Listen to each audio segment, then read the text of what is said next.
दर्शन घेऊ आणि जास्तीत जास्त लावता आपण कीर्तनाला सुरुवात करू.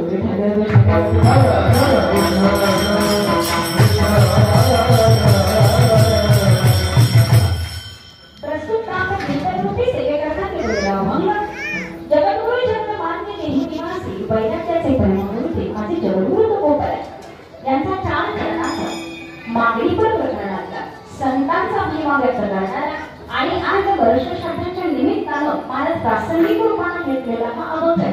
मगाशी महाराजांनी सहज विचारलं तरी अभंग कुठला घेणार. सहज अभंगांची लिस्ट समोर आली, 20-25 अभंग समोर आले, परंतु नक्की अभंग कुठला निवडावा हा प्रश्न पडला. बरं का ऑन द स्पॉट इथं आल्यानंतर हा अभंग निवडण्यात आला हे मी माझं बुद्धीचं कार्य सांगत नाही महाराज. का? कारण इथं आल्यानंतर तो अभंग सुचावा आणि गाडीवरती उभा राहून आता पांडुरंग परमात्मा काहीतरी बनवून घेईल. नक्कीच महाराज आज जी व्यक्ती गेली ना त्या व्यक्तीबद्दलची सगळी वैशिष्ट्य तो स्वभाव आपल्याला याच्या अभंगामधून ऐकायचंय. परंतु तुकोबरायांनी साधुसंत काय सांगतात पाहिजे याची सुंदर सांगड घालत त्या व्यक्ती करता हा आजचा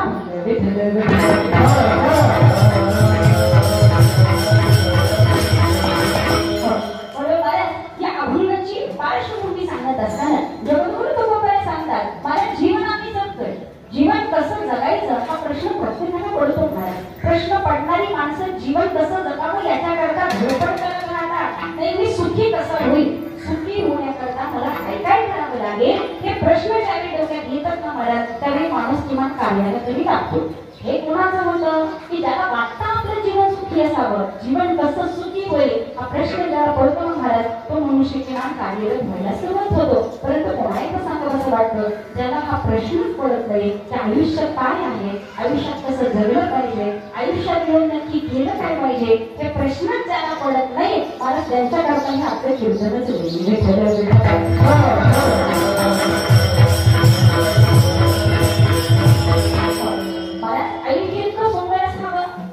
आणि सुंदर आयुष्य जगत असताना आज जी वेगळी व्यक्ती आहे आनंदबद्दल बोलते मला तुम्ही म्हणाल सारखं त्या व्यक्तीवरती बोलावं का? नाही, त्याचं कारण हे काय झालं वर्षश्राद्ध हा पुण्यस्मरण सोहळा वर्षश्राद्ध सोहळा हा गेलेल्या व्यक्तीकरता असतो आणि त्या व्यक्तीकरता हे आजचं कीर्तन आहे. परंतु गेलेली व्यक्तीचं स्मरण व्हायचं असेल तर मला तिची थोडीशी गुण तिचा स्वभाव तुम्हाला माहिती असणं तर खूप गरजेचं आहे. परंतु त्या व्यक्तीचं अख्खा आयुष्य 2 तासात मांडणं शक्य नाही झालं. प्रत्येक जण सहवासा करायला ती व्यक्ती समजते. तसं तुकोबर सांगतात ज्यावेळी आम्ही देवाच्या सान्निध्यामध्ये राहू, देवाच्या नामस्मरणाच्या सान्निध्यात राहू त्यावेळी आमच्याकडे ती ताकद येऊ शकते. त्यावेळी नक्की देव कसा आहे आणि नक्की देवाला पाहावं कसं आणि नक्की देवाला भेटावं कसं हा अनुभव सुद्धा तीच व्यक्ती सांगू शकते की जी देवाकरता आपलं आयुष्य घालवेल आणि जी देवाकरता रात्रंदिवस धडपड करेल आणि असं जीवन जगणारे ते साधू संत मायबाबा. म्हणून महाराज आई कशी आहे हे कळणार कसं त्याच्याकरता आमची मुलं शोधावी लागते आणि आमची मुलं आहेत कशी हे सांगण्याकरता आमच्या आई वडील आधी शोधावे लागते. म्हणून महाराज देव आहे कसा हे कळण्याकरता आमचे साधू संत शोधावे लागते आणि माझा भक्त आहे कसा हे कळून घ्यायचं असेल तर मला त्याला देवासारखं वाढावं लागेल.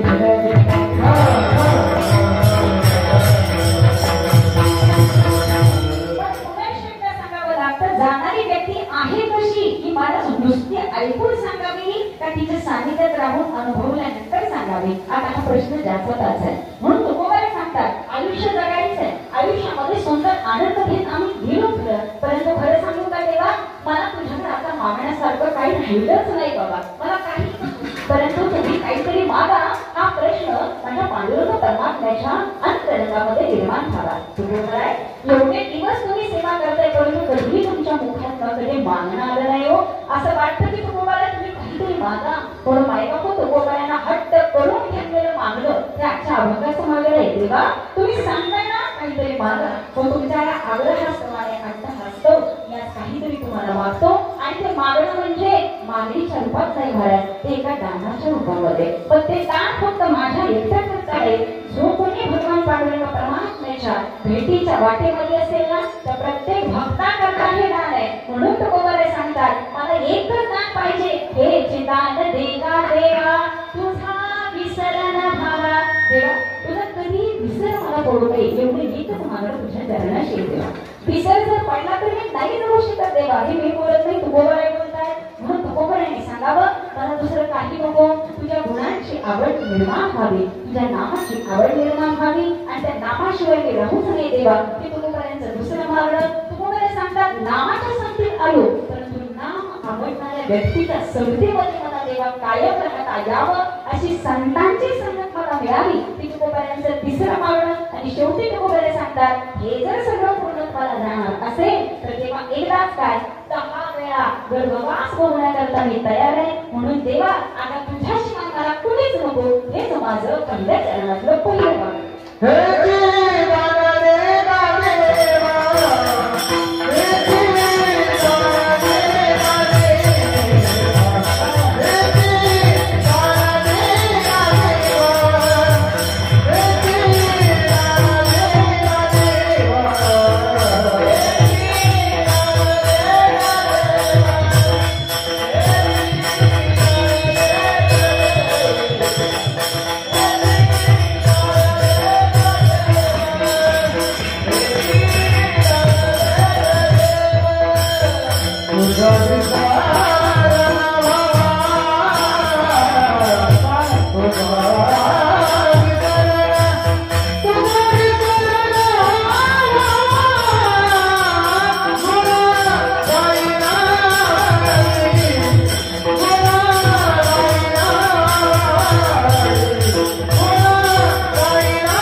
त्याचं कारण एक असं आहे आम्हाला देव आणि परमात्मा त्याच विषयी आवडतो महाराज. ज्यावेळी आम्हाला संसारात दुःख मिळतं बरं का पारख्याने एका गोड चिंतन ज्यावेळी आम्हाला संसारामध्ये कुठंतरी दुःख बघायला मिळतं अनुभवायला मिळतं त्यावेळी असं वाटतं की या दुःखातून एकदाच बाहेर पडावं आणि कुठंतरी सुख आणि शांतीचं समाधान आम्हाला मिळावं. अशी एखादी कुठली जागा असेल की तिथं गेल्यानंतर माझ्या मनाला समाधान वाटेल आणि मी कुठेतरी स्थिर आणि शांत होईल.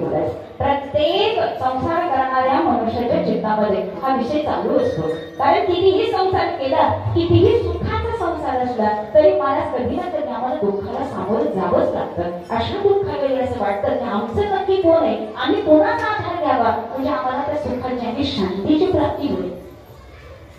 सुंदर असं संसाराचं जीवन जगत असताना प्रत्येक मनुष्य मला सुखासाठी धडपड करतोय. आम्हाला खऱ्या सुखापर्यंत जायचे घरामध्ये शांती पाहिजे सगळ्यात प्रेम पाहिजे. इथं बसलेले मायबापू असे किती जण आहेत की ज्याला वाटते घरात कर्कशपणा असावा सुनानं लेखाचा ऐकू नये लेखानं सुनाचं ऐकू नये आई वडिलांना सांभाळू नये घरात फक्त वाद विवाद नसावा असं किती जणांना वाटतं महाराज. कोणालाच नाही वाटत. प्रत्येकाला वाटतं घर आनंदात असावं लोक सुखी असावे आणि घर आनंदानं पुढे जावं अशी एकच इच्छा आपल्या सगळ्यांची आहे महाराज. ठीक आहे ना. परंतु ही इच्छा असली तरी ती आम्हाला प्राप्त होत नाही. प्रत्येकाच्या घराघरात काहीतरी वाद चालू आहे महाराज आणि हेच प्रपंचाचं चित्र आहे का आम्हाला वाटतं संसार सुखाचा आहे परंतु संसार सुखाचा आहे का मला कारण दुःखाचं मूळ हे महाराज एक संसार आहे.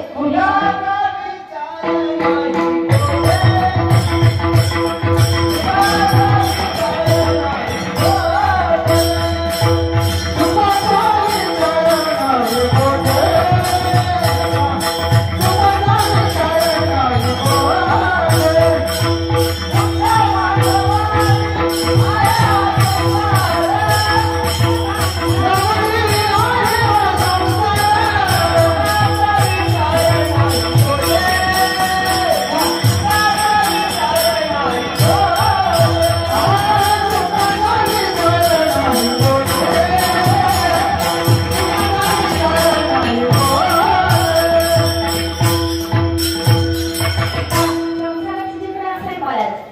संसाराचे चित्र आहे, दुःख बांधवडी आहे हा संसार, सुखाचा विचार नाही बोलतो. अहो सुख सुख म्हणून आम्ही या संसाराच्या पाठीमागे लागतोय. नाही आम्हाला सुखाची प्राप्ती करायची, शोधतोय सुख, पण तुम्हाला सुखाची आमची लवकर भेटच होत नाही. आणि भेट झाली तर ते सुख जास्त वेळ टिकतच नाही हो. त्यामुळे जास्तीत जास्त आम्हाला दुःखाला द्यावं लागतं. असं शास्त्र सांगतं मला, तुम्हाला खऱ्या सुखापर्यंत पोचायचे असेल तर नामस्मरणाशिवाय आणि परमार्थ शिवाय काय बाबो इलाजच नाही. म्हणून साधू संत सांगतात, करताय ना तुम्ही संसार, तर या संसारामध्ये फक्त नामस्मरणाची इच्छा होऊ द्या मला. त्या नामासोबत आपण प्रपंच करेल ना तर दुःख कितीही येऊ द्या, परंतु दुःखाला सामोरं जाण्याची ताकद हा परमार्थ आणि हे नामस्मरण करतो मला. जे मी स्वतःच्या पदार्थ काही सांगत नाहीये, हे सगळं शास्त्र सांगतं. आणि याच्याकरता तुम्ही माझ्या समर्थ रामदास स्वामींचा दासबोध नावाचा ग्रंथ वाचा. जीवन कसं असावं, व्यक्तीला कसं घडावं, भक्त कसा असावा, साधक कसा असावा, सुंदर प्रपंच करता व्यक्ती कशी असली पाहिजे त्याला सुंदर वर्णन आम्हाला दासबोध ऐकायला मिळतं. त्याच्यात पडत मूर्ख लक्षणं, मूर्खांची लक्षणं आणि याच्यामध्ये आम्ही कशात बसतो काय बाबू त्याचा फक्त विचार करावा आणि आपलं आयुष्य आपण कसं जगतोय याचं उत्तरही आपल्याला मिळतं. म्हणून मला आयुष्य छान जगायचं असेल ना तर तुम्ही फक्त परमार्थाची काळजी घ्यावी. का? कारण हे सगळं करत असताना आनंद आनंद आनंद आनंद म्हणजे काय? देवाच्या नामस्मरणाचा आनंद हा दुसरीकडे आम्हाला कुठेही मिळू शकत नाही. म्हणून आज ज्यांचं वर्ष शास्त्राच्या घरात सुखी कुटुंब कसं असावं आणि कुटुंबाकरता कसं झटावं असं हे व्यक्तिमत्व होतं मला. तिने मुलं छान शिकावे, आपल्या पायावरती उभं राहावे, त्यांचे जीवन सुखी असावं याच्याकरता धडपड करणारा एक वडील म्हणून मला जगाकडे पाहता येतं. तिने मुली आपल्या कार्यामध्ये सुंदर असे कार्यरत असावे आणि खरंच कुटुंब सुखी राहील ना याचाच विचार रात्रंदिवस करणारी अशी व्यक्ती होती. अजून काय सांगावं महाराज, आपण आज दानावरती बोलतो आहोत. प्रत्येक व्यक्तीला मदत करावी. समाजामध्ये दुःखी असलेली गरीब असलेल्या लोकांना जर कुठं काही गरज पडली तर महाराज मदती करायला उभं राहणारे व्यक्तिमत्व म्हणजे आमचे हनुमंत दादा महाराज.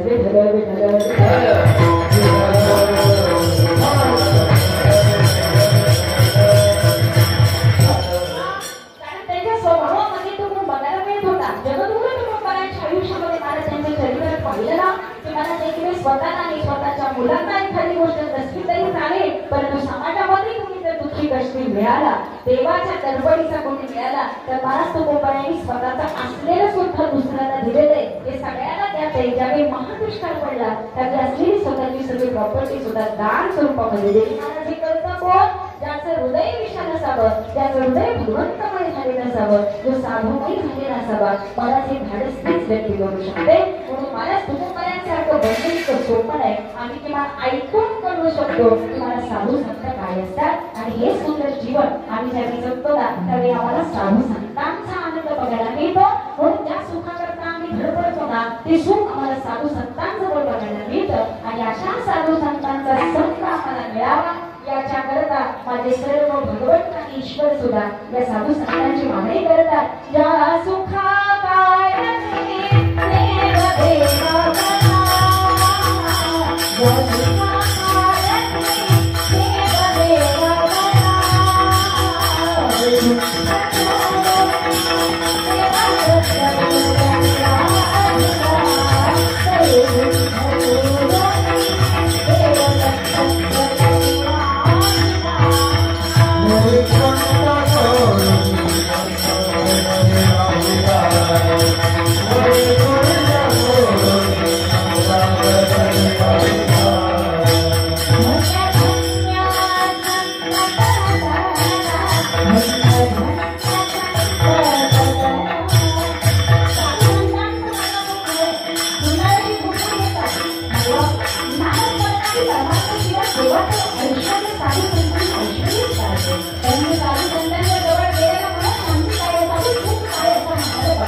धन्य धन्य संत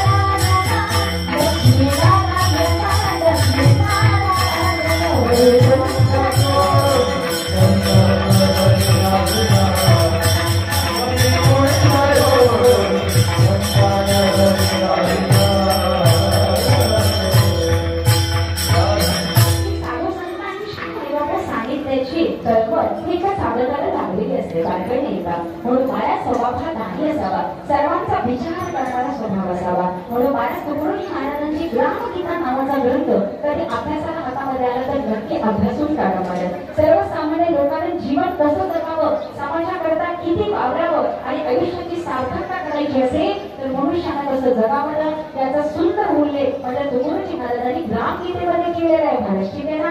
समाजाकरता जगणारा, मायबाबा गावाच्या हिताकरता धडपड करणारा आणि आपल्या लोकांचं कल्याण व्हावं असा आदर्श पुरुष आपल्या गावामध्ये असेल तर मला त्याचं जीवन सार्थक लागतं. हे मी सांगत नाही, माझी ग्रामगीता सांगते. कारण परवाच अभ्यासात आलेला एक विषय होता की आयुष्य जगण्याकरता मला स्वतः करता सज्ज करतात, परंतु जरा दुसऱ्या करता जगून बघा, तो आनंद काय वेगळा असेल. तर त्याच्यामध्ये आम्हाला बऱ्याच गोष्टींना सामोरं जावं लागेल. म्हणून मला शास्त्र सांगतं की स्वतः बरोबर चार माणसांचं भलं कसं होईल हा विचार प्रत्येकाने शास्त्रज्ञानामध्ये असावा.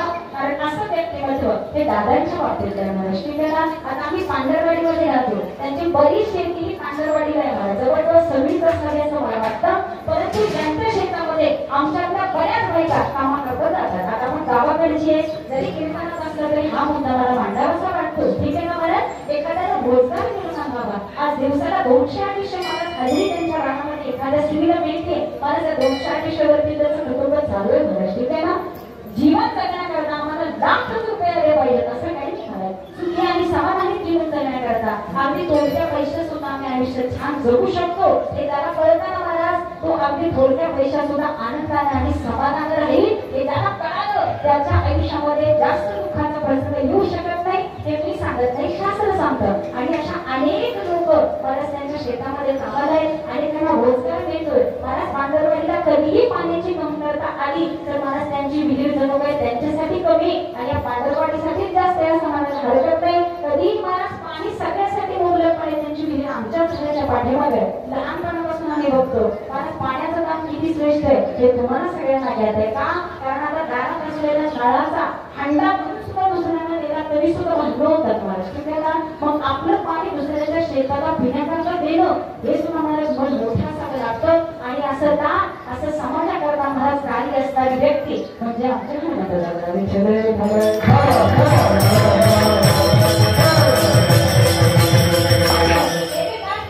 कारण 4 दिवसापूर्वी वाचलेला ग्रामगीता ग्रंथ आणि त्या ग्रंथामध्ये हे सगळं ज्यांनी वाचलं ना त्यावेळी म्हणलं नाही या व्यक्तीकरता हे शब्द अतिशय योग्य आहेत. त्याप्रमाणे सांगतात आणि इतकं सुंदर करणारा नाममध्ये भक्तीमध्ये तल्लीन होऊन जा. आता सुंदर वारीचे दिवस चालू आहेत महाराज. वारीमध्ये कोणाला ज्या मनामध्ये झालेलं नाही, आनंदानं सगळे काय महाराज त्याच्यामध्ये हजर असतात. आता फक्त निमंत्रण करायला लागलं, त्याच्या हातापाया पडायला लागत असेल तर महाराज याच्याकरता काय सांगावं? कुणाचं लग्न असलं, वारसा असलं तर न सांगता माणसं बाबा गाडीत बसतात. परंतु परमार्थिक कार्यक्रम असला तर आमच्या काहीतरी आठवणी येत असतात. ठीक आहे ना? आजच्या महिन्याला उपयोग ताई आता सगळे आपण किसान म्हणून सांगते सांगून घे भाऊकीला काहीतरी सुंदर काढलेलं बरं का. कोणी एक व्यक्ती गेलेली असो, मला त्यांचं नाव माहिती नाही, परंतु त्यांना सुचते जर काकीनं म्हणलं काही घेण्याकरता या ते एकदा म्हणल्यावर मला सुचते तसं लिहिणं बरोबर आहे का? मी तिथं उभं राहू शकते का? अहो म्हटलं कीर्तनाकरता घरात मुलाचा मृत्यू होता, परंतु त्याच्यावरती मायबाप काहीतरी कापड टाकून देह घरात ठेवला होता आणि कीर्तन करून कोणाच्या देहाला पुढची क्रिया करण्यात आली. जर कीर्तनाला आम्ही जर असल्या अभिमानात जर लावले तर मला आपल्याकडून परमार्थ होणार नाही. संसाराकरता बऱ्याच गोष्टी साध्य होतात, परंतु परमार्थ म्हणलं की आम्ही बऱ्याच अडचणीमध्ये आणतो आणि परमार्थापासून बाजूला होतो. त्यामुळे मी काकीलाही परत सांगितलं तुम्ही काळजी करू नका, ही शिकण्याची गोष्ट आहे. शिकत रोज येतो जातो, एक सकाळी जाईल, आज संध्याकाळी कुणीतरी जाईल, उद्या दुपारी कुणीतरी जाईल. हा येण्या जाण्याचा कार्यक्रम चालूच आहे महाराज. म्हणून परमार्थ सोडावा का? आज जर कोणाचं लग्न आलं तर महाराज सुद्धा पण आठवत नाही, काहीच आठवत नाही, आम्ही पंक्तीला जाऊन बसतो आणि बादशाहकडे लग्नाताई सगळीकडे पण कीर्तनाला भजनाला ह्या गोष्टी का नाही याव्यात? जाणारे व्यक्तीचा असावा महाराज त्यांच्या हितातही सामील व्हावं. पण साधू संत सांगतात परमार्थाला मुकू नका, नामस्मरणाशिवाय राहू नका, हरिपाठाचा नियम चुकवू नका. तक्रार करणाऱ्यांनी बायकाकडून नियम तोडायचा नाही का? अशी किती येणार, किती जाणार, पुन्हा साठी बसणार. कारण महाराज एक दिवस आपल्याला सुद्धा जायचं.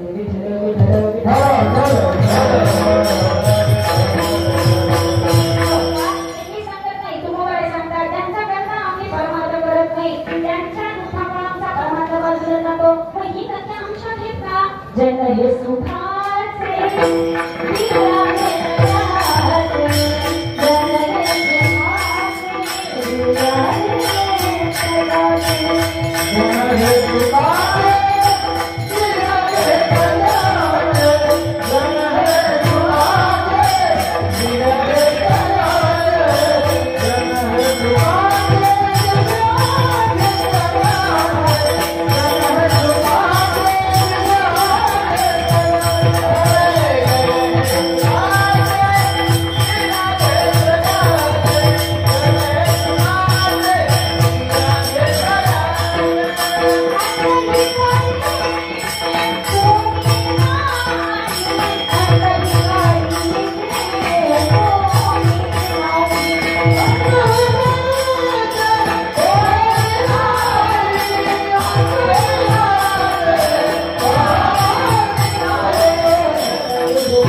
मागावं पहिला वर्ग थोडी पुढे सरतो नाही काय पाठवणार विठाला विठाला विठाला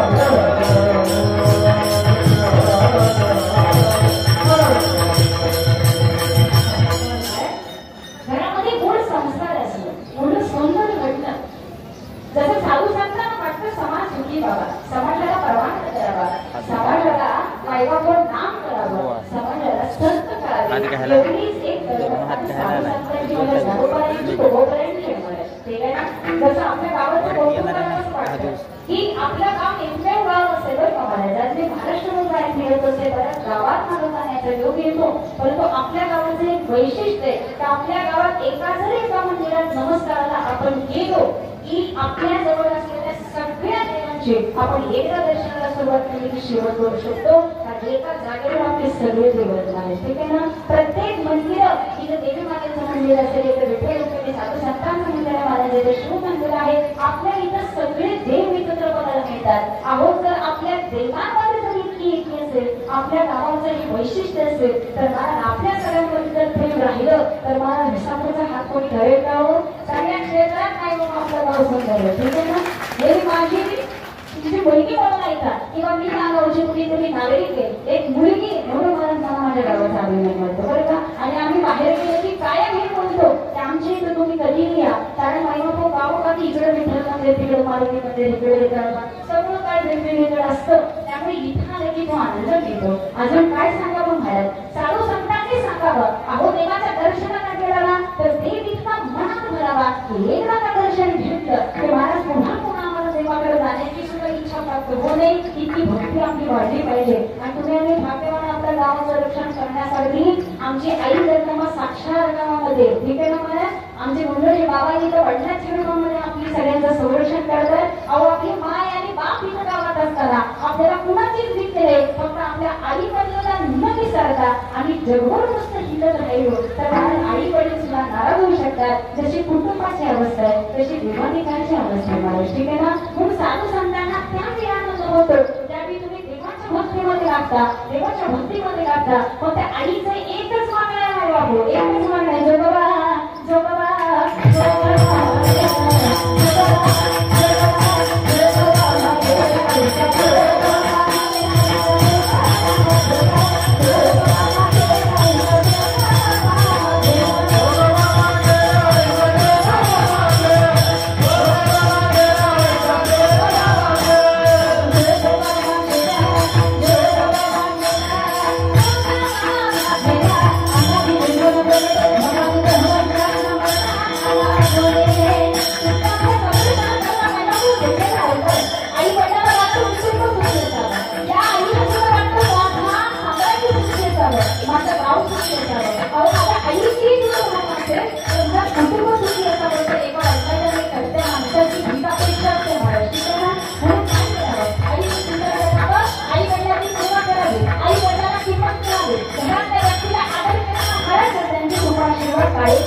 माझ्या विसापत येऊन बसलेले महाराज. आणि काय सांगावं, वडील कसा असावा महाराज, वडील कसे असावे. बायबापू फक्त समाजाचं कल्याण आणि साधू संत आमचे मायबापच महाराज. ठीक आहे ना. तुम्ही संत मानबाप कृपावंत काव्यमिनी पतिता कीर्तिमान. वडिलांचं कौतुक मायबापुढे पोरगा कसं करू शकेल सांगा ना. ज्यानं आयुष्य जगायला शिकवलं, ज्यानं हाताला धरून चालायला शिकवलं, आज तोच मुलगा उठून जर वडिलांना काही बोलायला लागला तर महाराज वडिलांचा अपमान आहे का मान आहे प्रत्येकाला बघा महाराज. ठीक आहे ना. वडिलांना वाटतं मुलं छान घडावे, परंतु तो मुलगा जर वाईट मार्गाला गेला तर मायबाबू त्याची इतकं दुर्दैव आणि वाईट वाटण्याने आई वडिलाला घरी पडतं महाराज. ठीक आहे ना. त्यामुळे याच्यामध्ये माझ्या आई वडिलांचं श्रेष्ठत्व आहे की मला सुद्धा ज्यांची काहीतरी शिकवण कमी पडत आहे त्याचा विचार मात्र प्रत्येकाने केला पाहिजे. म्हणून माझे जेवढे लोक वगैरे सांगतात आयुष्य छान जगायचंय, साधू संतांच्या संस्थेमध्ये जगायचंय. म्हणून समाजाला पुन्हा पुन्हा सांगावं असं वाटतं जे माझी नाथ बाबा सांगतात. आणि एकदा सांगतोय तुम्हाला, तर एकदा सांगतोय जर तुम्हाला नाही कळालं ना, मगाशी मी जे बोलले आपण गेलो आपल्या जागेवर दुसरी पिढी येणार आहे. आमचं घर आम्ही बांधलं भारत आम्ही म्हणू, परंतु आमच्या नंतर आमची पुढची पिढी येते ती म्हणते आमचं घर माझं घर. वडील म्हणे माझं घर, पोरगा येतो नाही म्हणे माझं घर. तो जातो माझ्याकडून, नातू येतो, नातू म्हणतो ही जमीन माझी ते घर माझं. बाईबापू लोक बदलत आहेत, घर तेच राहतंय, माईक तोच आहे, कीर्तनकार बदलत आहेत, पकवास तोच आहे, वाजवणारी बदलत आहे. तसं महाराज आत्मा तोच आहे,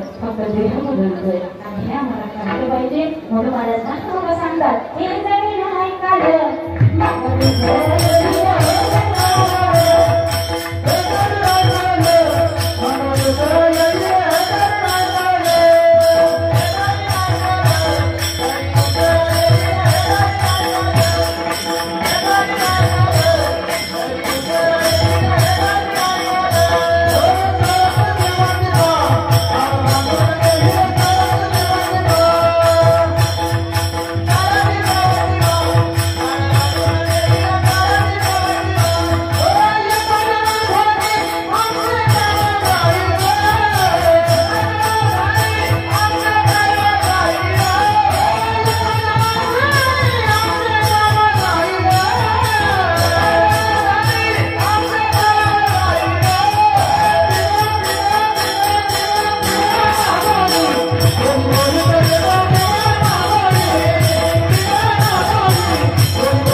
सांगा बरं तुम्ही, काय ऐकायचं काय राहील, वेगळं कीर्तन काय सांगायचं महाराज. साधू संतांनी सांगितलं आहे, एकदा सांगतोय हे जर ऐका तर आयुष्याचं कल्याण होईल महाराज, ठीक आहे ना. म्हणून आम्ही पुण्याने सुधारलं पाहिजे. आई वडील एखादी गोष्ट मुलाला सांगतात, तुला मी हे सांगतोय हे कर, तुला ऐकायचं नसलं, तुला तुझ्या मनानं वागायचं असलं तर तुला काय करायची ती कर, काय होईल तर त्याला सर्वस्वी जबाबदार तू असशील, त्याच्यात आमचा काही सहभाग असणार नाही. व त्यांनी नाती सुद्धा कठोर होतात महाराज. अहो वाड्याचा वाल्मिकी पहिला, एवढं सुंदर आणि इतकं सोपं कार्य होतं का महाराज, परंतु वाड्याचा वाल्मिकी होण्याकरता कुटुंबाचा सुद्धा तेवढा सहभाग आहे महाराज, ठीक आहे ना. कुटुंबानं साथ सोडली, बायकोनं म्हणावं तुमच्या बापात आम्ही सहभागी नाही, मुलांनी म्हणावं तुमचं तुम्ही केले, तुमचं तुम्ही मीच करा, कर्जपाणी तुमचं तुम्ही केले, तुमचं तुम्ही फेडायचं का काय करायचं हे तुमचं तुम्ही बघा. समाजाची वाक्य ऐकायला मिळतात महाराज. साधू संतांचं आयुष्य आपलं आयुष्य काही वेगळं नाही महाराज, ठीक आहे ना. त्यामुळे आयुष्यात जर काही घडायचं असेल तर त्या कार्याच्या मागे एखादी गोष्ट घडावी लागते, ती गोष्ट त्या सुंदर कार्यासाठी कारणीभूत असते महाराज, ठीक आहे ना. महाभारत घडण्याकरता जर सुरुवातीला शांतनु राजांच्या पोटी जन्माला आलेला मुलगा पितामह भीष्म हे जर राजगाडीवर बसले असते तर महाराज योग्य राजा कसा असावा, न्याय कसा असावा, धर्म कसा असावा, दान कसं असावं, महाराज प्रजा सुखी ठेवण्याकरता राजा योग्य पद्धतीचा असावा, सगळे गुण वैभव भीष्म पितामहांच्या अंगी होते. गंगापुत्र भीष्म वैभव राजगाडीवर बसला तर महाराज तिचं आडवं येतं. आमच्या शांतनु राजांचं प्रेम तिच्यावर झालं, आमची सत्यवती देवी आईला तिचं सांगावं जर लाईट गेली, लाईट वायर वायर